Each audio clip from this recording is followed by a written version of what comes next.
ఇప్పుడు నలుగురు సార్ ఎమ్మడి పడి మరీ జాబ్ వచ్చేస్తుంది.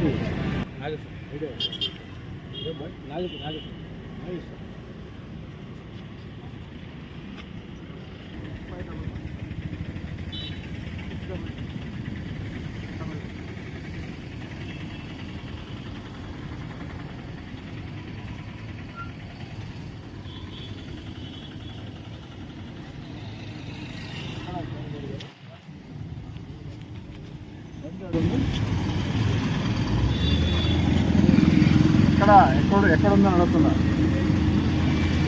ఆర్టీసీ కదా, నువ్వు రా, నేను వస్తున్నాడు ఖచ్చితంగా ఆర్టీసీ కాడికి. ఏమండి వెంకటన్ డ్రైవ్లో కూడా తేడాలు ఉన్నాయి కదా. వాళ్ళు ఏదో ఫ్యామిలీ ఏదో ఇడ్లీ కోసం సెంటర్కి వచ్చారు. వాళ్ళ సతా ఇచ్చి 10,000 కట్టమని నేను ఏమండి ఎట్లా మీరు ఇప్పుడు వాళ్ళు ఫ్యామిలీ అయితే కనీసం ఆ మాత్రం మానవత్వం లేకుండా నాకు అర్జెంటుగా బండి ఆడ ఉంది, పంపించడం కాదు.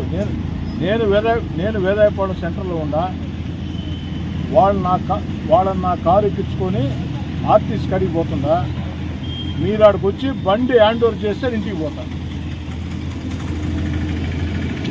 నాకు అట్ట కుదరదు. కానీ నేను వాళ్ళని నా కారు ఎక్కించుకొని ఆర్టీసీకి వస్తుందా, ఆర్టీసీ కాడికి మీరు వచ్చి బండి పంపించారు. కాదండి, రిఫ్రాఫర్స్, యాంటీ సోషల్ మీడియా మీరు ఏమని చేసుకోండి, నాకు అభ్యంతరం ఉందా. ఫ్యామిలీస్ని సత్తా ఇస్తేట మీరు నాకు అర్థం కావట్లేదు. ఇక ఇవన్నీ చాలా చూసానండి. ఫ్యామిలీ సత్తా ఇస్తేట, కుటుంబాలు సత్తా ఇస్తేట. వాళ్ళు చిన్న పిల్లలు ఉండరు, ఆ మాత్రం చిన్న పిల్లలు ఉండరు. నా ఎదురు రాపబోట చిన్నపిల్లలు ఉండరు, వాళ్ళ ఫ్యామిలీ ఆ మాత్రం మానవత్తలేదు మీకు. మీరేం గవర్నమెంట్కి మంచి పేరు తేవాలని చూస్తున్నారు, చెడు పేరు తేవాలని చూస్తున్నారా? నేను ఆర్టీసీకి వస్తున్నాను, మీరు చూడండి.